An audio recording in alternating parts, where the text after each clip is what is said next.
Let's hear it for Alec, okay? Oh, yeah. Testing, testing. Where are you going? I'm glad I could be here tonight. So I'm from the area, but I currently go to Kutztown University. Yeah. So, Golden Bears, everybody. He's a fellow Golden Bear. So,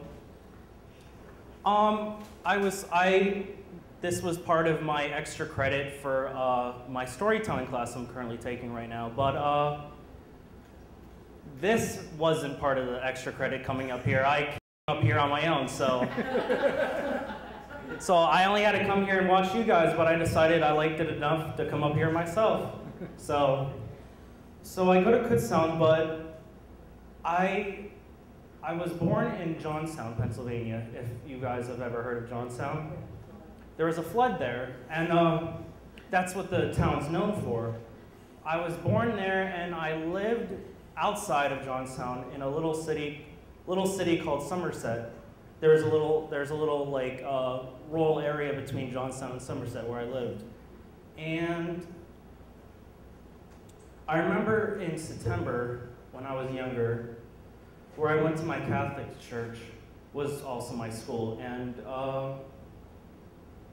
one Tuesday morning, where we usually have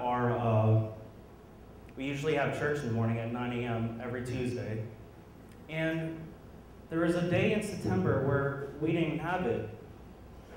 We had a normal class, and we would usually go to church after our first class. We'd usually say our prayers, maybe have a religion study, and then go to our church. But there was that one day when we didn't, and it was because of 9/11. But we didn't know that at the time. I was 9 years old. It was a different. I don't know how you guys perceived it, but when I was younger, it's just one of those things where I was too young to understand what was happening, kind of. But we were told that we had to go home, and we didn't have TVs. We didn't have enough money to have TVs at our school because they didn't give. I guess. Since it was a Catholic school, private school, we didn't have enough money like most public schools. So we weren't really told what was happening. So luckily my mother was the librarian at her Catholic school, so I got a ride with her. And she didn't really explain to me what's happening, because I think she didn't understand what was happening either. So we went home, and there was a fourth plane, and they didn't know where the plane was going. They said it was heading toward Washington, but all of a sudden you start hearing fire trucks and ambulances, and we checked the news, and the plane crashed 5 minutes outside of my house. Some of my neighbors were part of the cleanup and everything. So that hit home more than I guess it hit more home because it was more of an attack on the area more than the attack on.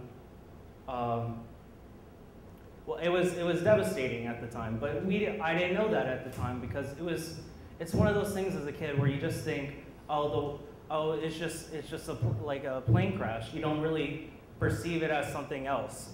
So a year went by, and the area is still stricken by that.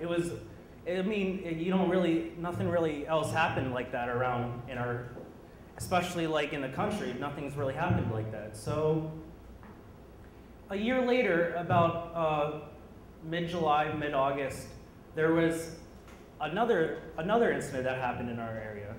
It was the Quee Creek, the miners. When the miners were stuck in the cave, I guess it would be like the mine. It was underground. They were about what was it? I think it was 150 feet, there was 9 miners trapped under the ground. So I was old enough to understand that one, because I was about 9 or 10 at the time.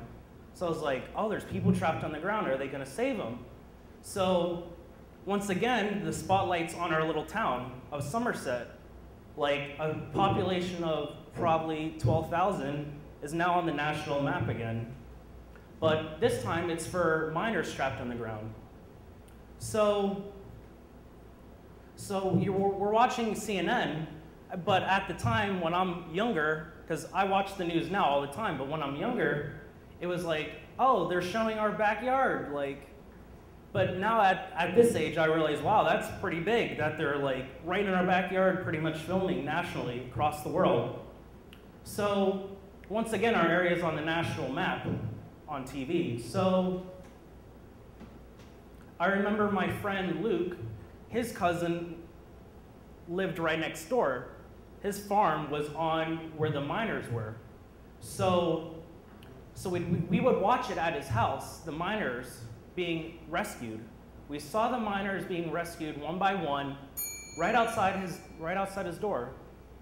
And we went back 2 days later and we realized, wow, this place was filled with cameras, filled with, I guess, you know, people interviewing like the miners. There was fighters. There was people wanting to meet the brave miners that were trapped on the ground for 3 days. And I realized, even though our area was stricken by 9/11, that now that it was almost like a reborn positivity, that people were saved, and you know, in an area where, you know, it's a small area, but now nationally we were known as the people that miners were saved. So even in a huge tragedy that was 9/11, it took another tragedy to look past the tragedy in a way. And it was one of those things as a kid to realize, like, you know, there's always going to be bad times, but it might take another bad time to replace that other bad time with something more positive. So the moral is, so yeah, bad things might happen, but there's something good that always comes with it. And I think that's the story I want you guys to take with you. Thank you.